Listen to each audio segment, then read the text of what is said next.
have been sharing this, and they've been very uh, positive about having you on the show. So this is gonna be a great show, and we're gonna have a great conversation. So how you doing today, Miss Belinda George? I'm doing well. Thanks for having me, Floyd. It's an honor to be on the Kickback podcast. It's an Yeah, honor. like I said, when I posted you on there, it was a lot of people coming like saying how positive you was, uplifting, and all these good things and stuff. And I was like, oh, okay, cool. So, I mean, I know you're a very popular person, but I was thinking like, okay, shoot, I guess I'm not the only one who understands how dope she is and stuff. So I was like, okay, it's just a mutual understanding that we have here. Thank you. How, That how did means it a lot. how did that make you feel? Like knowing that you affect a lot of people in positive ways like that. You, you know, it wasn't until I went through cognitive processing therapy that I realized I was able to say, this is okay. I deserve this. I didn't feel that way. And a Mm, lot of people say, how did it feel when you went viral? It felt just like it felt to you. It was surreal. It was like mhm, me watching it happen to somebody else. I wasn't loving myself enough then to even be able to embrace it. So now when I look back, it's like, God, I wish I would have really walked into that moment, but mhm. I didn't even, you know how when your things are going so well, you're afraid to believe that Yep. this is going. So that's what happened. That's what exactly what happened. Yeah, because remember we had a conversation and I told you, I said, man, I ain't nobody. I'm just a guy with a podcast. You say, no, don't say that. You is somebody. But that's how it is because you kind of want to downplay it because it feels so surreal and stuff, and you don't want to have like a ego for it. So you kind of downplay it, and that's kind of what I do. I kind of like, to be honest with you, I downplay it because I don't want to show or have like an ego, like, oh yeah, I'm doing this and doing that. So I think that's just like my little mechanism to downplay it, so it just won't seem as big as it is or whatever. So But I will tell you this. Thank you for those hearts, Jasmine. I will tell you this, Floyd. I won't downplay it anymore. That's my blessing. That's your blessings. mhm. Nobody earned that but you. So you walk in it. That's not considered bragging. It's what God did. And Mhm. somebody's got to tell his story. So you Yeah, have and to. not to cut you off, and to be honest with you, like this is kind of, I don't know if this is weird to say, but like I'm being 100% honest when I say this, but talking to you is like, like I need somebody like you to, tell me stuff like this because I mean, I respect your opinion and I don't have a lot of people to really kind of tell me stuff like that, like how you be telling me. So to have you around is very important for me. For because what you say I listen to, and you give me a lot of good information, and I take heed to it. So like I said, when I told you, I was like, if you see me, or if you get a couple text messages and I'm bothering you, let me know because I feel that you're very important. I need people like you around to give me this information because there's a lot of things that I do not know. You know what I'm saying? And so, I need to know, and you're one of the people that I need to ask so I can know. Oh well, Floyd, I don't mind. I think I know it's not that I know everybody has potential. It's hard for me to see the bad in a person. If I tell you somebody is bad, you Hmm. better believe it. Solid, 100. They don't even have to do anything. If I tell you, if I feel it in my little spirit of discernment, it's actually the absolute truth. So I try to see the good in everybody. I don't care how bad they try to be. I'm gonna see the good in you, and I'm gonna pull that out of you. Not that I see you being bad, but I'm just saying general. I see the good in everybody. And I see Jasmine says, I remember seeing your TV, you touch my heart just to take time out your day to read to our scholars. Hmm. I still do it, even though it was hard to not do it when I left. I was kind of bitter, and I'm sure we'll get to that. I was a little bitter, when I left BISD, but the kids deserve to have somebody that loves them. And Sag and Sweets, if you haven't had those cookies, Floyd, I'm just saying. I ain't had the Oh, cookies yet. I'm gonna have to see what the cookies are about. oh, yeah, you do. I You got do. it because you know what? I just got some cookies from HEB or whatever, the ones that you bake, Oh the no, Pillsbury or whatever. no, no, no, no, no, no, no, So no, no, no. You got to get her cookie. The yeah, okay. I closest gotta you're see. gonna get to being a crackhead is eating her cookies. All right. Yeah, yeah, because like them HEB cookies, they be decent for well, I'm saying HEB, but Pillsbury, Doughboy, or whatever. Those, I mean, they Yeah. all right, but you know. Okay, And Miss I Amy. Amy said you could be confident without ego. One of her mentors told me that I was too humble. Yeah, that's the thing because you don't want to like, you know, it's a fine line, and you don't want to be too cocky. So you just, you know, you kind of downplay it a little bit. So I mean, yes. I guess it's something that I gotta learn. So. Yep. I'm gonna help you. I'm gonna pull you out of that. No, sir. Okay, so hey, for the people who don't know, if they, you know, hey, so a lot of people that's, you know, that follows the page that's not from this area. So why don't you tell the people where are you from and who are you? So I am Dr. Belinda George. Those who know me, they call me Bird. That's my nickname. And if you ever Bird. saw me in shorts, you definitely know why. If you ever saw me in a pair of shorts during the summer, you'd be like, oh yeah, that's definitely Bird. And Yeah. so and so I'm from actually from Chauvin, Louisiana. I made it my way here, Beaumont, via my husband, right? Hmm. But from Chauvin, Louisiana, way down in the boot, my accent may come out a little bit. Well, Duck Dynasty, those guys, Yeah. we shopped in the same places. So just to give you a little insight. Sound like a little small town. Very, very small. We don't even have a red light. We have a flashing red light by the Piggly Oh. Wiggly. Oh yeah, everybody know everybody out there. Yes, basically, yes. So via husband, you came down here to Beaumont and stuff like that. So what was your Came first down to opinion? Beaumont. I actually had flunked out of school, Floyd, College? and college, Nicholls Hmm. State University. My mom said, when you go again, it'll be because you paid. And I was like, I don't have any money. So I joined the Army, right? Got the Yeah. MGI Bill.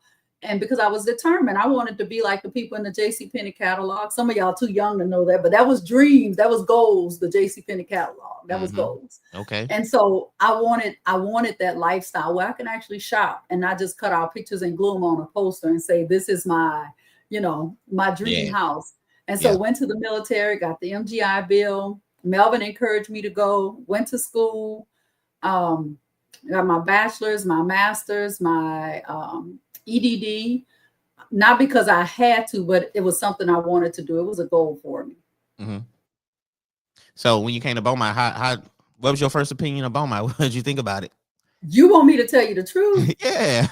This is one of the most racist places I've ever been in my life from both we sides. we get that a lot too from From people from from the from outside. both sides. I remember having a party in my house and someone made the comment, "Why are these white people here?" And I thought, I've never been to a party and it's not been mixed. And so then I went to a white party and I was the only black person there. And I was like, Mm, oh my, and we don't talk about racism here. That's why it continues to just stew. We don't talk about it. It's just yeah. taboo. We just stay our distance. But that's a conversation that needs to be had in a respectful manner. Yeah. Yeah. I mean, you hear that from people from the outside, you know, when they from the outside looking, when they come in, they say how, you know, segregated like this area is and stuff like that. And to be honest with you, uh, when I moved to Killeen after high school and I was just seeing how the racists was mingling with each other and, you know, the interracial couples was just everywhere. And I was like, this is so different from Beaumont. This was like in 98. And so I was like, damn, I was like, whew, you know, it was like a breath of fresh air because, you know, I was just seeing all this and I wasn't used to seeing it in Beaumont because you got the towns outside of Beaumont that, you know, like people really don't go to, you know, to be honest with you and stuff like that. And you didn't have that in these type of cities. I mean, in Killeen, when I was out there, and I was like, oh, this is kind of dope out here. So yeah, from the outside, when people come in to Beaumont, you do have that perspective. But Yeah. Jazz want to know, do you have a channel that you read to kids? Yes, it's on YouTube. If you're not on Facebook it's Tucked in Tuesdays. On YouTube, it's Tucked in Tuesdays as well. And I go live there. So they can watch from Yeah. YouTube or Facebook and they can interact. If you Hmm. let them put in the chat, I do answer their questions and put their comments up. Yeah. So let's get to it. How did you develop a passion for the community? How did that transpire? Actually, I had none. And yeah, I heard you say Colleen. I was in Fort Hood at the same time, Yeah, and we I was talked stationed about in that. Fort Yeah. Hood. Hmm. Um, I I didn't do a lot in the community. I was kind of like, stay back, leave me alone, let me go home to school. And education is really all you have time for. And when I left education, I saw the need. Like I knew what happened in my school, and I knew that was a school problem. It had to be a community problem, right? So visibility was key for me. Going out teaching the kids that everything good that comes from you doesn't always require a paycheck. It has to come from the heart.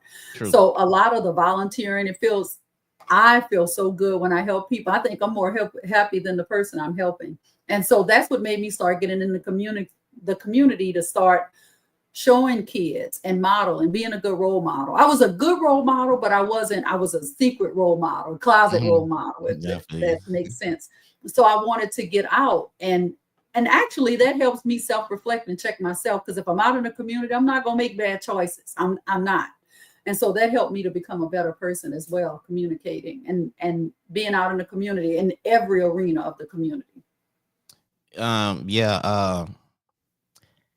I understand what you're saying when you said as far as being like a closet, you know what I'm saying, person that want to help the community. Because I think a lot of people are like that, and they just don't have the information, and they don't have they don't know the people where they can kind of get out and be in the forefront if they choose to do that to help the community. Because Unknown caller. it's like a spam caller, but it's just the lack of information that we have to help people. So we kind of just sit in the back and we kind of do what we can. But yeah, hey, shout out to Amy. Amy said she was in Fort Hood too. I noticed that you said it was one thing that you said as far as leadership. You said leadership is a gift. Can you explain that? What did you mean by leadership is a gift? Because I was like, oh, that's kind of dope right there. Because a lot of people, a word that I can't stand that makes me cringe is when somebody calls himself a boss. A boss is That's funny. somebody that tells people what to do and how to do it and doesn't do it with them, right? Mhm. They just expect you to do it. Leadership is a gift because it's a gift of learning how to lead people. Once you know people, that is a gift in itself, because I won't lead people unless I absolutely know who they are in and out, right? Mhm. And if I started working with you, Floyd, you'd be like, I don't like her. But if I got to know you, I know how to adjust to make sure that everything works the way it's supposed to work between the two of us, right? So personality tests are crucial. But leadership is definitely a gift. And it's not just because you're a CEO or a CFO or whatever, it doesn't mean that you're a good boss. So Mhm. being a good leader, you're always learning forever. So yes, leadership is a gift. Yeah, I think you gotta understand the people who you're leading to be a leader. Because I mean, you see it happen all the time in the workforce. Some of these people get promoted in some of these positions, and they really are not a great supervisor or a leader or a boss, or however you want to say it, because they don't understand, like, as far as the personalities and what you have to do to lead people and stuff. So I thought that's kind of dope. I did, hey, I was doing some research up on you, so I see. Pulling my quotes. yeah, for sure. Now let's talk about the tucked in Tuesdays. Now, how So did tucked in Tuesdays come about? Because I did it, and I thought that was when I did it, I thought, like, why haven't so many other people really kind of just reached out to annoy you to do something like that? Because I thought that was a great thing to do. yeah, Tucked in Tuesdays I was in this Facebook group called Principals, Principal Leadership by Stephanie McConnell. And so there was a principal in Georgia that was like, I read to my kids, once a week. And I was like, man, that's cool. But I was at home and I was like, my kids can barely get to school as is. So having them to come once a week for me to read. So I was just like, I'm gonna try it on my computer. And I went, it was during the Christmas holidays. I'll never forget. I read by Michael Hall, and I set it from my Christmas tree. And the next day a kid was like, I saw you reading on the Facebook page. And I was like, really? And so it kind of caught on. And what is for you is for you, Floyd. So no matter how much people try to hate, we were talking about this earlier. What's Mhm. for you is for you. And so even though it was a borrowed idea, the only thing differently that I did it every Tuesday, gave it a name, and went Facebook Live. And that's all she wrote. They came and did a story, and that was it. Did the tucked in Tuesday lead you to meeting Steve Harvey? How Yes. did okay. So that was in 2019. Did the idea. I remember a lady come into the news, and she came to do a story, and she goes, your life's about to change forever. And I was like, what do you mean? And she said, when we do this story, we're going to upload it to our sister stations and it's going to go, right? And I was like, okay, whatever. I've been on the news for little small things. Okay. Didn't even think anything of it. Mm-hmm. I wake up the next morning because I did the Homer Drive Facebook page, and there was this lady from Oklahoma. And she was like, I just saw you on the news. What you're doing is wonderful. And I was like, oh my God, thank you. Right. And so I get to work and I'm telling my secretary about what happened. I thought that was just awesome that somebody in Oklahoma heard about me. And she was like, the attendance clerk ran in and she was like, NBC Universal Studios was on the news. And I was like, no, they're not. And she was like, yes, they are. It's Steve Harvey's show. And I was like, no, it's not. She said, I'm going to transfer you. And so I saw the phone and I was screaming, right?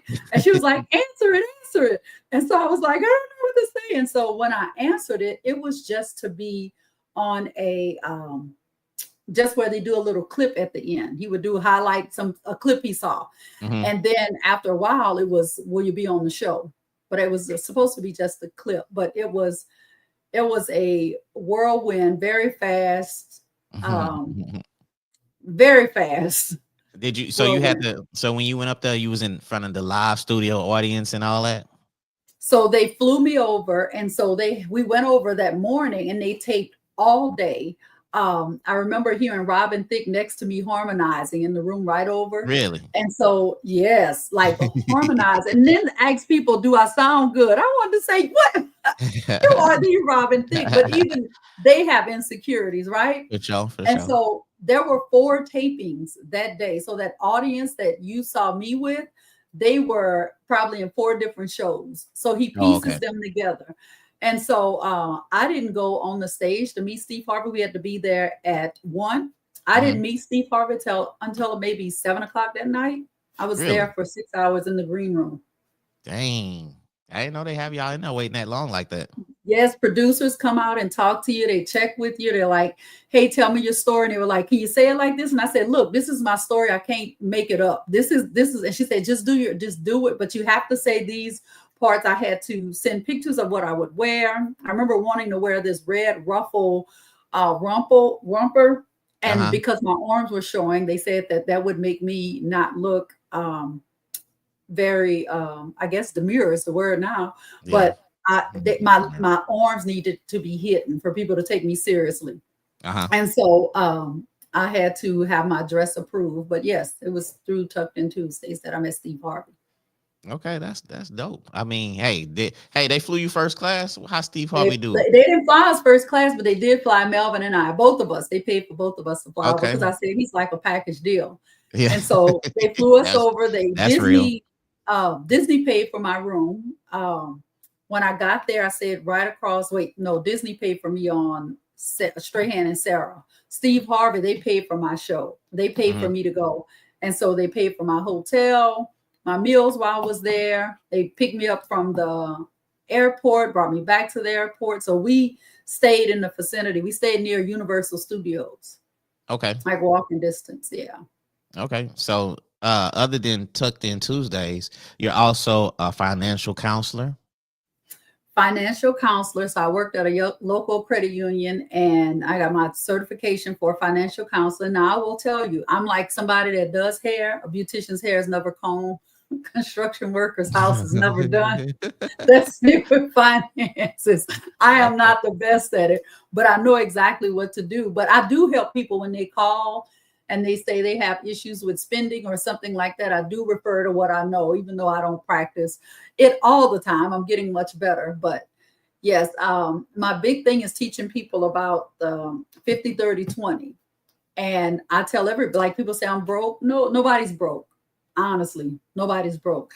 And I will say this, and I don't know if I told you this, Floyd, but you might want to write this down. It's called 50, 30, 20. 50% of your money, every bit of money that comes into your house, you take 50% of it and it goes towards your needs. Needs are basic, like food, shelter, water, your medical needs, your needs, 50% of your money. If it's over 50%, then you're trying to keep up with the Joneses. 50%.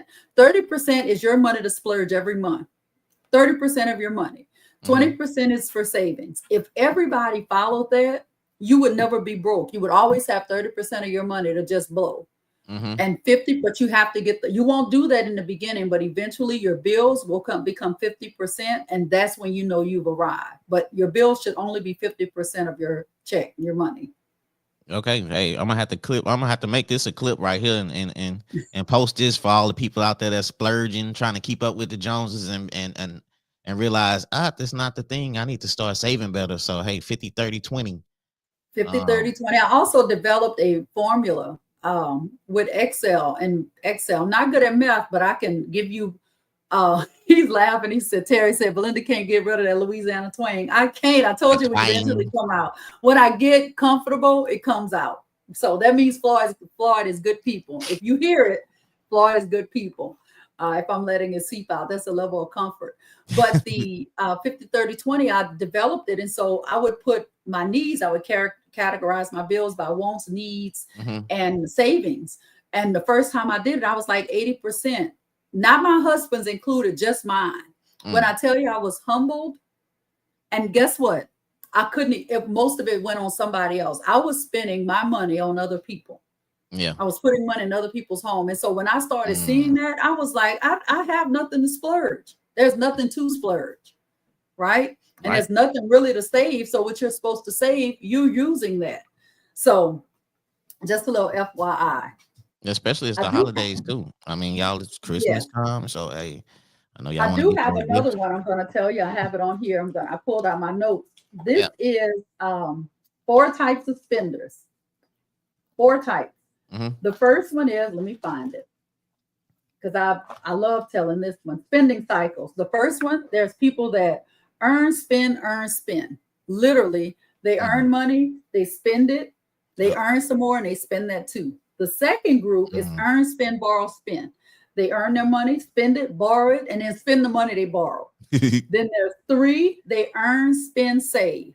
So they earn their money, they spend their money, but they do save. And then the fourth one is earn, save, spend. They earn their money, they save their money, and then they spend whatever they have left. So that's the true 50, 30, 20 cycle 4. But most people are in that earn, spend, living paycheck to paycheck. Yep, earn, spend, then you earn some extra, then you spend extra. Yep. And then they have those that earn, spend, borrow, spend. That's the worst type right there. They never pay you back. There's people out there that be borrowing, hey man, let me borrow $20. They don't pay you back. Let me borrow 30. They don't pay you back. And it just before you when know I was growing up, I remember a man in the neighborhood, my mom asked him for his money, had borrowed some money. He said, Buell, as long as I owe you, you'll never be broke. I'll never forget that. No, you're gonna be broke trying to get it back from, hey man, I'm broke right now. Like, what the hell? Yeah. So I was just thinking about something. You're always dancing and you have your husband in the videos and he just be chilling. You always had this type of relationship like that, or it end up developing into something like this? It developed with people. I am 48, Melvin is 76. So there's an age gap, right? Yep. And so I came from Louisiana. You know, we party for everything. We're not even gonna have a funeral if it don't turn into it's lit after everything ends in a party. And so I got here, my husband's more reserved, but in my house, it's like I can be whoever I want in my house. So you notice his voice is hardly ever on there, because when I tell you this man is saying some ungodly things and I'm just screaming, laughing, right? Because he doesn't want to do it. But our marriage, I always tell people, I remember I'm his 3rd wife. And so with his thing, he would do the silent treatment, right? Not talk. I can't stand that. I came from a home where my dad would drink and he would become abusive, right? So communication was like huge for me. I was like, when I grow up, we're going to talk. We're going to talk. And so we have this little blue dry erase board on the board, and he wasn't talking. So I said, well, write what you want on the board. So he would write on the board, right? And I'd be like, this, what is wrong with him? Well, how do we live in a house like this? So I remember the last day he wrote on the board, he wrote F you, right? And I laughed and he laughed, because I mean, at this point, just say it. You're just being petty. And so another thing that we did, is I don't like arguing, because arguing to me means Mm, that it's going to be physical in my head. It's going to get physical. And mhm. so I don't like to argue with anybody for anything. Yeah. And so I I don't call know. it going to the rug. So we sit in the living room and we Hmm. sit, and it doesn't matter how long it takes. We're going to resolve it. You could talk about mama, daddy, kids, sister, brothers at the rug. You're going to get it all out. But when we leave off the rug, you don't hash it up again. You don't ask, why did you say that? We're done. 27 years of marriage, we've been on the rug twice because the rug is brutal. Y'all, So we've learned to communicate so we don't get to the rug. the dope thing is that y'all both respect the rug. Oh, yeah. Yeah, so I mean that's the I think that's the dope thing about it, that y'all both respect the rug. When y'all go to the rug, it's an understanding that, look, we finna work out whatever it is, and when we get up, everything is gonna be handled. I think that's You pretty know that cool, right there. TikTok trend, right now, we listen and we don't judge. Yeah, we listen and we don't Yeah, judge. we were doing that before. That we didn't even know that was a thing, but we were doing Yeah. that, and we were like, once you left the carpet, it was not like you could go back and be like, so you really think that? Hmm. No, if you didn't say it on the rug, it's done. And so we went the first time, he wouldn't talk, and I was like, you better get a diaper because we're not leaving off the rug. And so 2 times of the rug. So we work really hard to communicate so that we don't go to the rug, because the rug really is pulling the scab off of everything, every aspect of life. So we haven't been to the rug since maybe 2012. Ooh, okay, that's a good thing. Yep. But it's there. But y'all, it's there to The rug is there. Yes. it's there to keep you like, look, it's right there just in case. Yeah, it's there. Okay, so I went and visit you one time, and you was telling me some important information about the things that the community is lacking, and percentages and stats and stuff. And I want to talk about that too. And so, Yes. can you tell the people what we was talking about as far as stats, So and maybe they can look them up and see what you know? yes, if I could share, I'm going to share a window. If I that's Is it up there? Hold on, let me see. It's gonna let me share, right? All Yeah. right. So yes, so that's United for Alice. So United for Alice, it stands for, Alice is an acronym, and it stands for Asset Limited, Income Constrained, Employed. And so those are people that live above federal poverty, but Hmm. don't make enough to give government assistance. So you have this, and this is through United Way. And so if you're doing any kind of nonprofits, any kind of community work, you can go into Alice and you can pick things like down to Jefferson County, right? I know all of Jefferson County stats.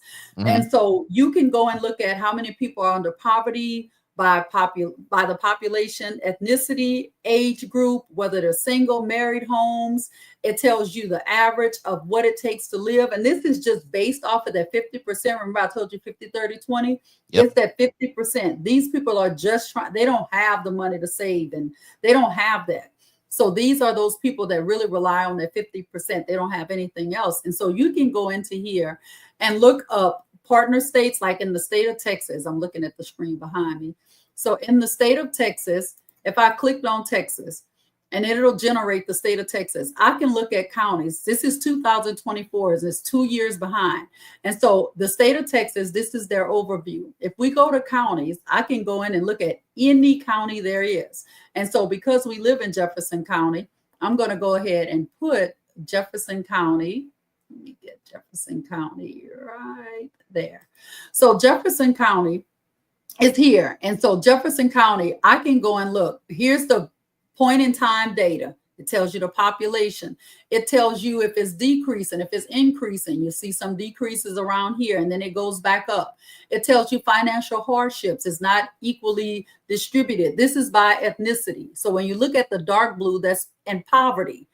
The lighter blue is Alice. That's the group I told you about. And the yellow is above Alice. Hmm. So when you look at it, the first column is Asian, the second column is Black, the third column is Hispanic, the fourth column is American Indian, this column is white, and then this is 2 or more races. And as we talk, Floyd, the Black population in every area made the least amount of money. They live below poverty, right? So they Hmm. live below Alice. And so when I look at household types, single female headed homes, 80% of that, and BIC and Jefferson County. 80%, 60 with the male, single male headed. People don't think that males. I was a principal. I don't know how many single dads came in with their kids because of deaths of the mom, or the mom didn't want the kids. It's not only dads, it's not only deadbeat dads. I'm just here to tell you, and this data tells you a little bit of that. They Hmm. have married, which is only 24%, and then single or cohabiting is 50%. And then the cost of wages. If you look at this, most people don't even make this much. But this is what it says. It should, based on this data for Jefferson County, this is what you should be able to afford, right? Hmm. Housing rent, $619 for a single adult. We all know that nobody in Beaumont can get a, unless you're living in one of those luxury apartments that you put on your page, Floyd. You're not going to get that for $619. And it Well, no, tells you you're not. by family, right? Yeah. And then here's the labor landscape. It tells you like full-time salary, part-time salary. It tells all of you that. And then you can actually look at small parts like Nome, and you can look at little places that make up Jefferson County to look at that. Jefferson County with Beaumont, LaBelle, Nome, Port Arthur, Sabine Pass. You can look at it below Alice threshold. Beaumont, 51%, the highest. Port Mm. Arthur followed by 47%. And so then there's more, but Jeez. you can dig into it a lot and look at the data. And I don't make any decisions unless I have numbers for it. And so this should tell a lot of people you can't go to Beaumont and put a restaurant here and expect it to thrive. That's why we have so many that come and they go. Hmm. You have to look at it. You Okay. have to look at it. Terry said he was astonished when he saw Alice states for Jefferson County. Yeah, the stats for Jefferson County is unbelievable. And African American single moms, that is the hardest hit area. So hard. And when you look at that statistics, when you start looking at it, and you look at, these are single moms, it's a lot. Yeah. It's a lot. Yeah. I mean, just being a single parent is a lot without no help. It's hard. And I like you said, as far as with men, like the single dads out there, I mean, a lot of dads not gonna admit that, but it is hard out there. I mean, it's a hard job, taking care of your kids and doing all these things and stuff. So uh yeah. Let me ask you a question. What and you said, I thought that was a great point when you said something. I mean, as far as starting a restaurant out here, and when you look at the stats and stuff like that, that's why some restaurants don't last that long. What do you think that this area is lacking? Oh goodness. True roundtables. True roundtables. The discussion. You can't put lipstick on a pig and think that it's still a pig. And I Mhm. think Beaumont goes around putting a lot of lipstick on pigs around here and just go about their day. You have to have the hard conversations. And I'm going to be honest. That's one reason I'm not in the two positions I was in prior to being on my own, because people are not willing to have uncomfortable conversations. Mhm. But you're not going to get anywhere in life being comfortable. Nowhere. And if you are comfortable in a pair of jeans, Floyd, you're gonna wear them out. Mhm. They eventually gonna get a hole in the seat, you know? And it's the same way with people in Beaumont not wanting to talk about things. So I think what Beaumont is lacking is true roundtables, not just bringing people who you think will say the right thing to the table. Bring those people that you know can bring value to the table to come up with solutions. Solutions don't look like what the minority of Beaumont looks like. It's not. I'm just Mhm. going to tell the truth. You will not have answers. You can't get a bunch of people that are above Alice to make decisions for people that are below Alice. Yeah. It makes up 50%. I'm looking at the stats, 50% single. It's There's no way. You Mhm. have to bring these people to the table, and they bring value. They don't have to have degrees to bring value, but they bring value. They know what it's like to be in the trenches. Yeah. I think when I see some of this stuff out here, and they have these meetings, if they do have roundtables and these discussions about the city, I'm thinking like, y'all don't have the right people it, having these conversations and stuff. And so when I see like, oh, they had this and that, and I'm thinking like, who the hell did y'all have at this meeting? And then I'm like, y'all had these people making the decisions. These people are so out of touch with what's going on. Like it's crazy. And I'm not gonna say this is just it's the reason why we're in a situation, because I think accountability is accountability. But I Mhm. think the leadership, I don't think they making the correct moves. And I think some people want to be in this leadership position because of the title that it has. And I don't think they in it for the people. I think they're just in it for themselves and to promote themselves and their agenda, what they have going on. So I told Terry when they didn't cut our grass, and I put it on Facebook. I emailed the city council, and I'll say this until the day I die. I'm going to complain as hard as you campaign. Just as hard as you was knocking on my door, I'm going to knock on yours when something's wrong. I need people that run for office to be there all the time, whether they're running for office or not. Don't just show up around election time. That doesn't move me any. Don't come and give a few lollipops to a few kids, kiss a few foreheads, and go on about your business. You have to be present at all times. And so that's a conversation I'm willing to have with any and everybody. And even if you're not in, because let's be real, we have a school district, one school district for Beaumont. That needs to be addressed too. That's something people don't like yeah, to talk about. no, But that's that there's some things there that need to be fixed as well. I was in education. I know the deficits. I know what they need. You can't always say things are great and good when you know better. yep. Yeah. You have to talk about the good and the bad. So when you was a principal, because you did affect a lot of kids. Even my mom used to talk good Mhm. about you about and that's how I met you first. Because my mom used to talk about how the things you was doing and reading Mhm. and stuff. And I remember when I first seen you on Facebook reading, and I said, "My who's this lady? She reading books on Facebook?" And she's like, "Oh, let me tell you." So and I said, "Okay." So that's when I was kind of first introduced to you. So I mean, how was it being a principal in BISD, if you can really say what you want to say? My heart never went away. And I was a beast when it came to those kids. Parents, anybody.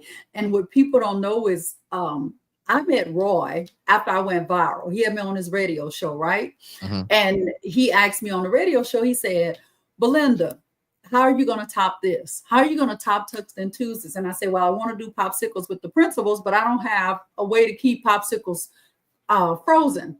And Mhm. so Roy and a couple other constituents rented out a ice cream truck I for remember. 4 years, consecutively passing out ice cream. And he came to my office one day. He had been calling. He came to my office one day and he said, I need to tell you something. I was like, what is it? And he said, I am embarrassed to say, and if he sees this, he'll tell you this is the absolute truth. He said, I'm embarrassed to say that I lived in Beaumont all these years and never knew that Maida existed or Pine Club. I thought all of Mhm. the apartments look like in the West End, right? Because Mhm. it's not on a busy street. He thought all apartments look like that. And he said, and I went there and those kids were living in, he called them World War II homes, right? Because the cinder Yeah. blocks. Yeah. And Yeah. he said, and that's not right. And he said, I want to run for mayor and I want you to be my treasurer and I want you to have time and think about it. And because I knew the time and investment he had put in the kids and how, and all he would be to come to the school and be like, these kids are great kids. They are.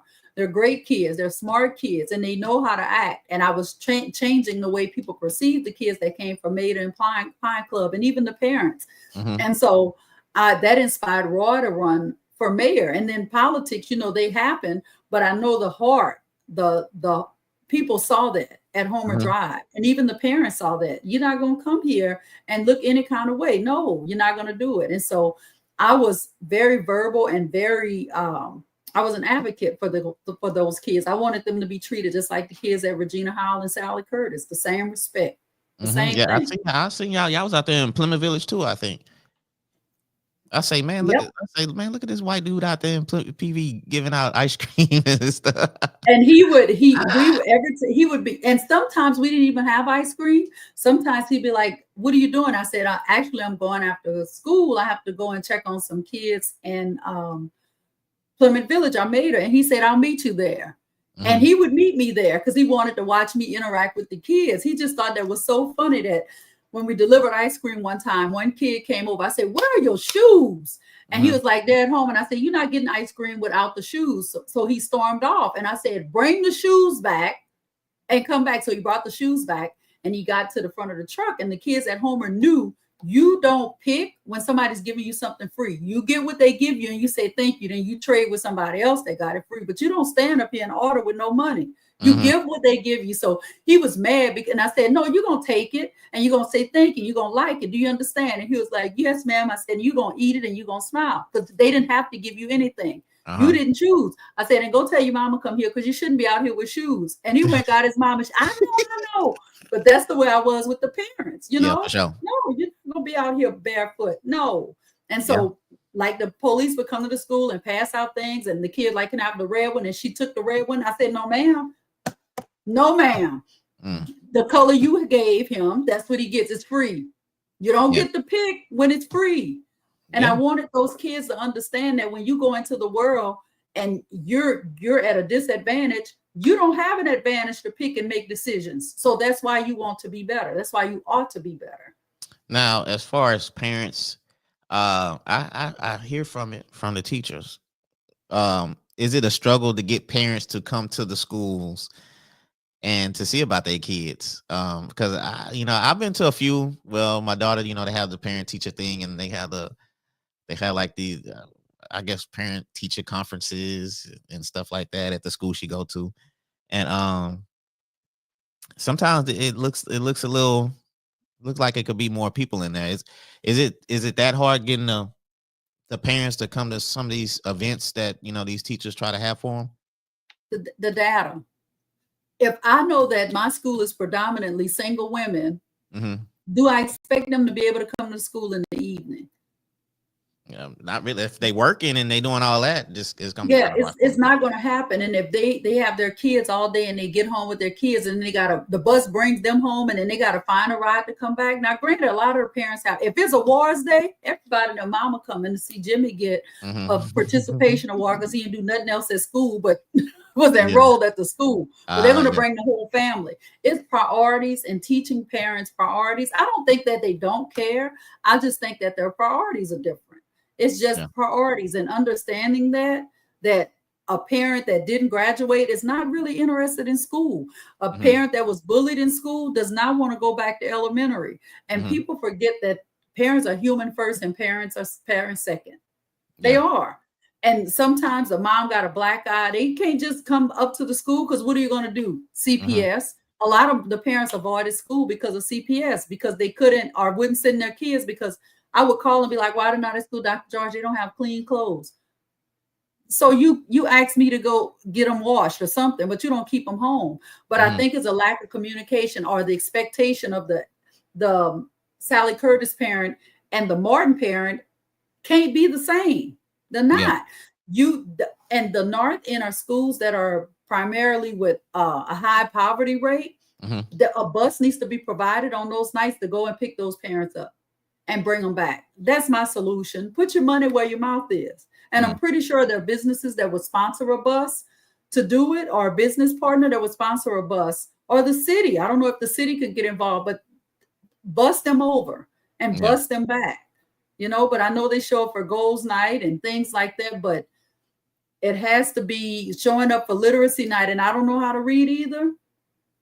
I'm not going. I think that's a great idea. I think I don't know if it's ever been suggested by the school board, but yeah, I think that is a pretty good idea as far as having a bus for parents on some of these nights. And when you think about it, yeah, since you're a principal, I mean that does make sense. Like you can't treat the same kids and parents the same from one school to the next because you said like poverty and the stats. So I think that is very important. Now, I noticed I read that you took the school that you was a principal at from a F rated to a C rated. How much Yes, hard work did that take and commitment did that take to make that happen?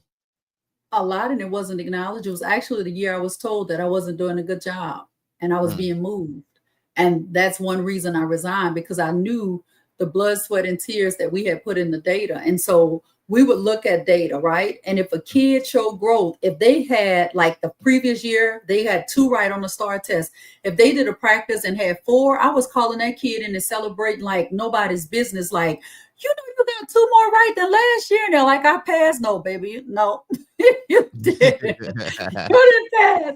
But because some of them don't have to pass, they just have to show growth, right? okay. And I think, Floyd, I will say this here. One thing that grinds my gears is churches and businesses that do things for kids with A and AB honor roll. Hmm. Everybody can't make A's and B's. So little Jimmy that's struggling with a D and went from an F to a D and he busted his tail and doesn't get anything, he ain't never doing it again. Pardon my incorrect grammar, but he ain't never doing it again. I And mean, so we have to look at that growth, and so we looked at the data. We called home when they weren't home. I did a lot of like, you can do it, I believe in you, explaining to the kids what domains are. And I don't think a lot of parents understand there's 3 domains, Floyd. So your little girl, what grade is she in now? she's in a third. Okay, so she's taking the STAR test, right? Hmm. Do you know in domain 3, your daughter will be counted because she's Black? um so they have Black, economically disadvantaged, they have all ethnicities. If you've ever been in special ed, if you're currently enrolled in BISD, if you've left and come back, they can do 3 or 4, they can count on the test 3 or 4 times. Your Hmm. one little girl can affect domain 3 multiple times. And so I explained that to the kids, right? I explained that to the kids, like, because you're these 3 things, you're going to count 3 times. And they were devastated. They was like, I'm carrying all that weight. Yeah. Yes. But I explained domain 1, 2, and 3, like a kid that makes if your daughter makes a perfect score on the STAR test Hmm. and domain 2, where it looks for growth, she's not going to get it. Actually, she won't show any growth. So her doing a perfect score won't help.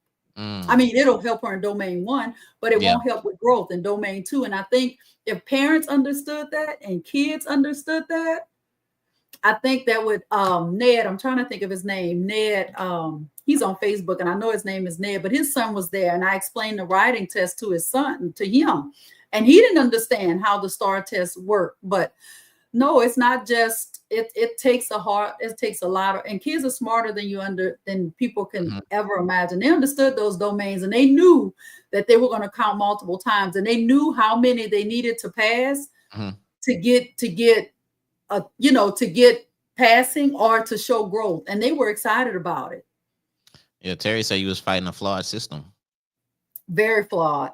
um um it Education is very flawed, and right now with them getting rid of the Department of Education, I need people to understand that the Department of Education affects special ed kids. So if there's a kid with special needs, you can forget about it. Hmm. All that funding and stuff and all that you have, every parent needs to take their kids IEP if they're in special ed, write it down, take a picture of it, because when it goes away, they're going to have to fight for that the best way they know how. Mm. If But they willing to fight education too. is not set up. I don't think education is set up to make people there's no problem solving, Yeah. right?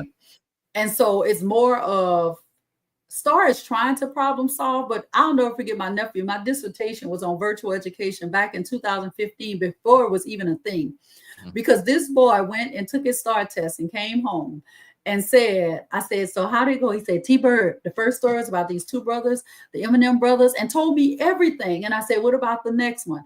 Oh, about some old white man named Abraham Lincoln. He said, I just I'm put a white man. anything, because it was a disconnect. And so Yeah. my whole Okay. dissertation was on virtual education, of bringing education to kids. Floyd, do you know you can go to any Smithsonian museum from the comfort of your home, and any zoo. If your daughter, if you never go to Chicago, you Mm-hmm. can put the Chicago. And I remember going in, and this teacher asked these kids, "How many of you have been to the zoo?" And like 3 raised their hands, and she was like, "That's it." And I was like, wait, because I was that kid when I was little, right? Mm-hmm. So I pulled up the zoo, and she had some behavioral issues. And I said, "Now this lion is sleeping. If y'all make any noise, he'll wake up." And luckily, they made some noise, and he took a deep breath. And they were like, she was like, that was the best day ever. Mm-hmm. But bringing the education to the kids, it's absolutely free. And I think that we need to do more of that, of bringing kids in, bringing experiences to kids. That Yeah. needs to happen more often than not. That's how they learn. But they're not interested in things they've never seen. Yeah. I mean, it's a lot of parents that ain't never went to the zoo too. So, um, I remember the first time I went to the zoo. I was an adult, to be honest with you, and I thought it was kind of cool. Mhm. So I just to see the animals and stuff. I thought that was kind of cool. But like you And, said, I mean, nowadays you can just type in Chicago Zoo, and then you can see, you know. So it's a little and bit different. I wanted to tell you that also parents with SNAP can get into the zoos for free. If they get food stamps, Oh, they just bring their award letter and they go to the zoo for free. really? I didn't know Houston Zoo. Any zoo. Okay, Yep. There are lots. That's Miss Mary. Miss Yes, Mary. each Yes. state, she said each state can run their own Department of Education. Yes. But the person that's running each state that handles education has to have people in it that are smart and responsible. And in the state of Texas, if you look in the people that help write the STAR test or people that speak, half of them are not even in education, have never been in education. The lady who President-elect Trump is putting over Department of Education was over WWE. And one time she was in education, fell miserably. So that tells you the value of education. People can say they value it all day, but there are things, the state running their own Department of Education, that's in the state of Texas, is already bad. And the Yeah. state, the department, the feds make them do certain things. When they take that, oh yeah. Unless you have a special needs kid, it doesn't bother you, right? Hmm. It doesn't. You don't understand until you have a kid like that or you have to teach one. You don't understand. So your fight for them is totally different. Yeah. Yeah.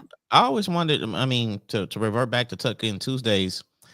Have you ever thought about writing your own books? Is a book coming soon from you? There's a book written, there's several books, Floyd, right in a notebook. Mm-hmm. Remember I told you it was surreal. And Mm-hmm. so I felt like if I wrote a book, then I'd be making money off the kids. So I didn't do it. But the book is written as a children's book, and I have an adult book. And the adult book is things that you say, but here's the professional way of saying it, right? Mm-hmm. And so I have some things that I have, and I want to correlate that. This is what you want to say, but this is how you should say it. It's going to be comical and definitely for grown folks. Kids not going to be able to read that book. Yeah, for sure.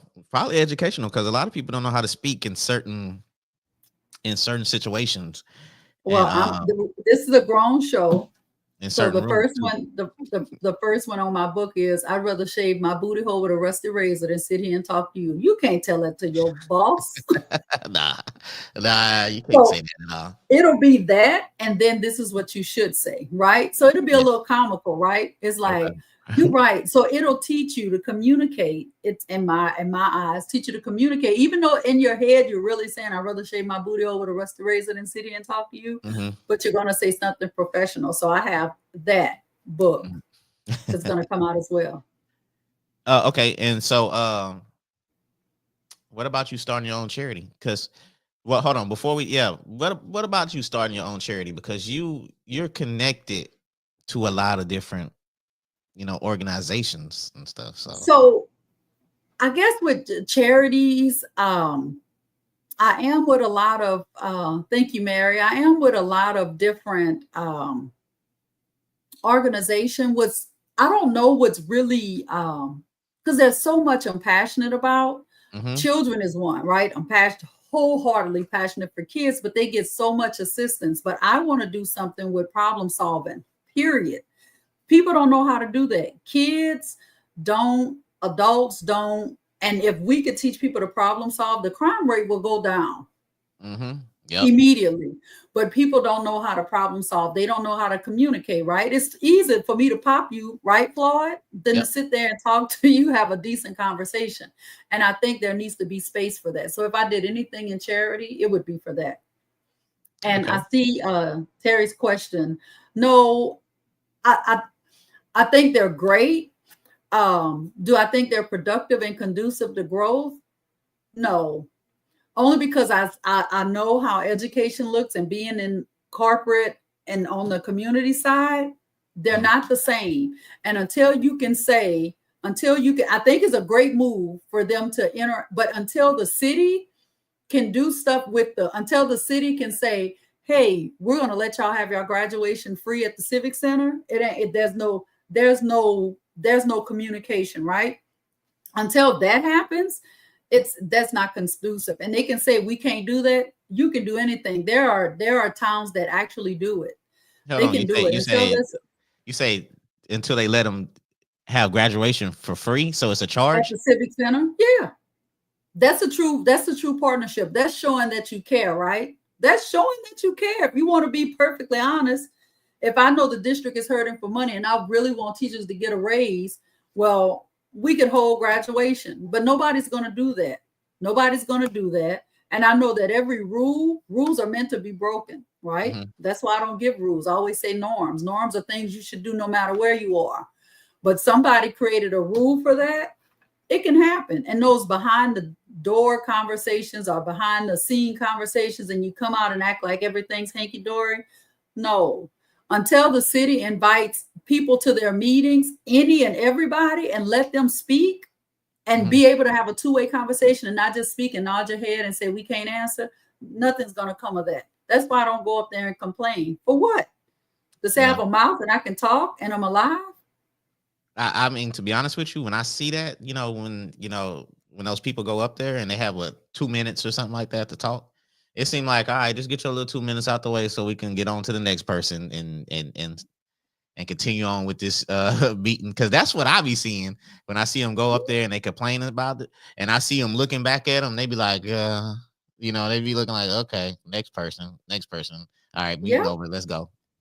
And Yep. so, I mean, to be honest with you, Terry, he always gives updates about what's going on at these city council meetings and stuff like Yeah. that.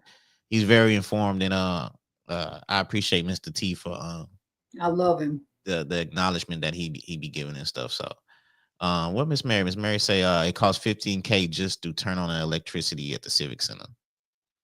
But if you look, Mary, the lights stay on at the Civic Center. It's never pitch black. There are lights in the front. The lights to make the building look lit up, right? Mm-hmm. There's where there's a will, there's a way.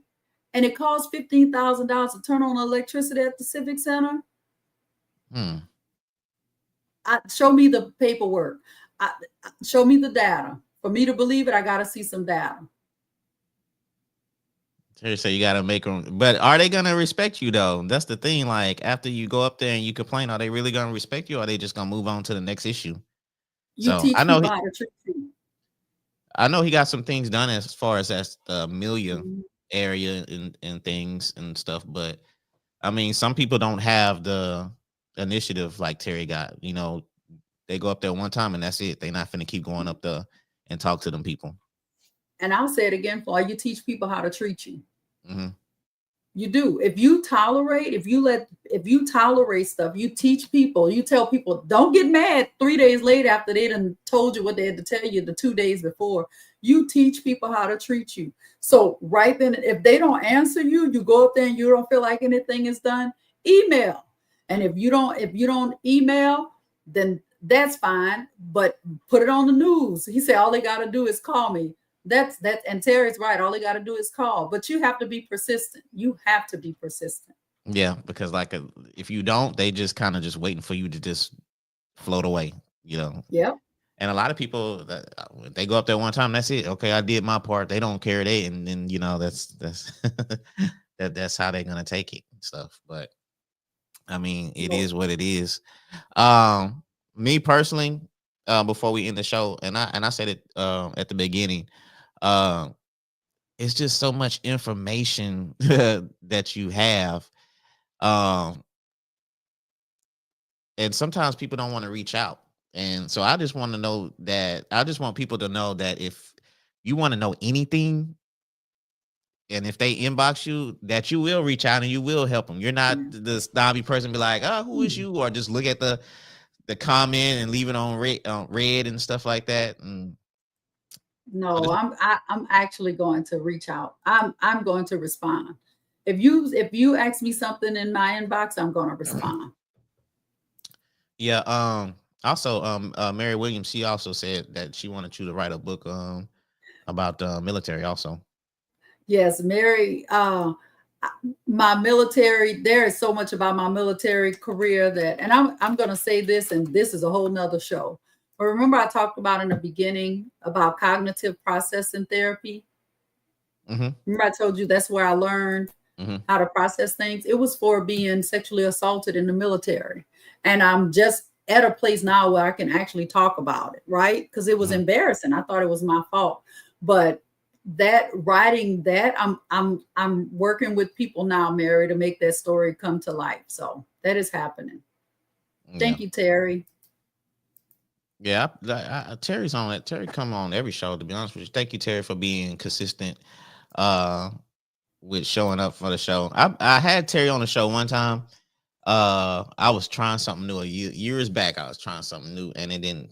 It wasn't Terry. It wasn't his fault or whatever. But I had a guy, and he was trying to show me how to do something. And it didn't work out. The audio was all messed up and stuff. So I still need to get Terry on the show to redeem myself from that show, because that's probably one of the worst shows I had. Not because of Terry, it was because of the stream he was trying the guy he was trying to use some stream, and it was just horrible.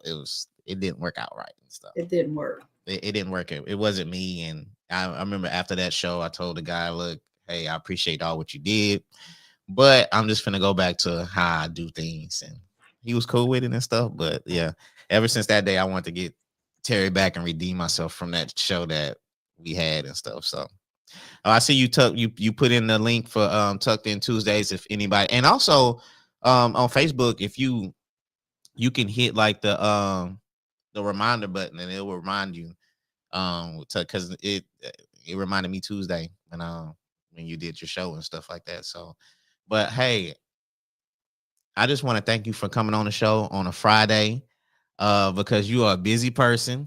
And I appreciate you for coming on. And it's a lot we can talk about, but I don't want to go 2-3 hours and stuff like that. But I do thank you for coming on the show and spending your time and giving out this quality information, and people can learn who you are if they don't know who you are already. So I just want to thank you for being on the Kickback. Thank you. Thank you for having me. Truly an honor. And you got to get me back on Tucked In Tuesdays and stuff. Like I don't want that to be like a one-time thing, to be honest, because you gave me a nice little onesie and stuff. Yeah, Oscar. You got Oscar. Yeah, I got Oscar the They Grouch and they stuff. came straight from Sesame Street. They sent that. That came straight from Sesame Street. So what I'll do is I invite you back over during the Christmas, because I do have my Grinch and you have your Grinch. I do have And a I Grinch, think that, yes. yeah, we need to come on and read a story, a Christmas story. Okay, I'm with that. Yeah. So I'm gonna have to the Grinches will have to read a story. Yeah, yeah, I'm with that. That'll be dope. All right, Um, I'll reach out. okay. Well, thank you for coming on, and you have Thank you. a great Friday and a great weekend. You too. Thank you. All right. All So look out, man. That was episode 169. We getting close to 200. I might have to do something special when I do episode 200, which that might be like early 2025. But we getting close to episode 200. But episode 169 with Miss Belinda George was special to me because, man, y'all don't know how much I really respect this lady. This lady has a lot of information, and she is teaching me a lot about what's going on as far as the things that I want to do, as far as like charities and helping out the community and the stats with like Alice that we seen and stuff. And if you don't know who this lady is, man, I think y'all need to get in tune with her, because like I said, she has Tucked In Tuesdays where she reads children books to the kids out there. So if your kid, I mean, on Tuesdays, if your kid don't want to read or whatever, then just hit the link and she'll read to you or whatever. And like you said, like she said, I'll be on there again, hopefully, wear my little Grinch outfit, and then we can read books to your kids and stuff. I'm wearing this little Grinch outfit, so hey, if y'all got some bad kids, hey, let me know. I'm gonna pull up, I'm gonna hop out, I'm gonna scare the heck out of them, I'm gonna do whatever it is, so for them kids. But we gonna have a good time. Yeah, Terry, she is the real deal. And I'm happy to have her on the show. To be honest with you, I'm honored to have her on the show. I like having people like that on the show where, what I'm saying, that's making a difference in the community. Like yourself, Terry. Like I had Terrence on the show, like I had Nikki Relford on the show. A lot of people that I'm getting on the show. I had King Creole, which he has made it to, I think, the finals. I think he made it to the final four. King Creole. I did the show with him last week. Y'all need to check that out. Creole soul singer, very dope, very talented. He's in a contest in Houston where the first place winner gets like a record deal or something like that. Very, very dope dude. I played his music also um the week before last, and he sung actually last week. So if y'all really want to check him out, he sung last week, was very dope. And I posted a clip on the Facebook page. So you might have to go to my videos and see the clip that I posted and stuff. Next week, to be honest with you, I actually got an opener for next week on a show. So I might be reaching out to a few people because I got Jacoby Gold. He's coming on the 13th. He got his movie coming out, I-10. They go come on the show. They go talk about, the music, the movies. They go talk about a lot of stuff. They're doing a lot of dope things. They're doing like the after hours barbershop where they just play art. They have artists in the area singing, rapping, all kind of stuff. It's a pretty dope thing that he's doing in the community. Jacoby Rose Gold. So he's gonna be on the show on the 13th. The big homie Eric T. I'm supposed to get him on the show real soon. Magic 102.5 will be in the building.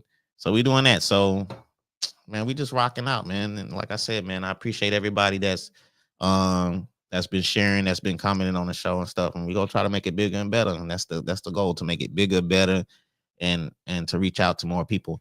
And look, before I get out of here, man, I wasn't gonna talk about it, but I'm gonna talk about it. So as far as the show goes, son, I've been having a lot of people on. And I don't like to be racial on the show, but white people, man, y'all could come on the show. Y'all could come on the show, man. Y'all could be guest on the show. Y'all really want to be guest on the show when it's election time, man. Don't be coming. I know how the game go. I understand how the game go. You want to come on when it's election time. You want to tell people what you want to do for this and that, the community, for the school board and all that. That's cool too. But hey, if you want to make a real commitment, if you want to show that you actually do care, hey man, I'm here other than election time. You feel me? Other than election time, I'm here. Like I said, reach out to me before, but hey, we cater to all, man, because I think I remember one person say, man, hey man, what's up? You don't have any white people? Nah, I be reaching out. They just don't, they only reach out when, the time is important, which is like election time. So I mean, it is what it is, but regardless, man, if you want to reach the people, if you want people to hear you, if you want people to know who you are, this might be a pretty good platform for you, to be honest with you. Because a lot of people, we don't really know who you is when we go out there to vote and put you in certain positions. Either you don't care, or you're just not that smart enough to really to put yourself out there in front of people who don't know who you are. Because yeah, we might pass down the street and we might see your sign to vote for this person, vote for that person, but we don't know you. And to be honest with you, I did it in 2021. I had a lot of people come on the show that was running for a lot of different positions, and that actually helped them out because a lot of people had a different perspective until they came on the show. So like I said, man, the Kickback, we cater to all people. And if you want to come on, just hit me up and we'll rock out every Friday, 7:30 p.m. and we'll have a good time. So, like I say, man, I'm finna get out of here. Y'all have a great weekend. Y'all be safe out there. Y'all be blessed. Always stay positive, and we go make it through. All right, I'ma holler at y'all. 100. This the Kickback EP 169. We'll see y'all next week.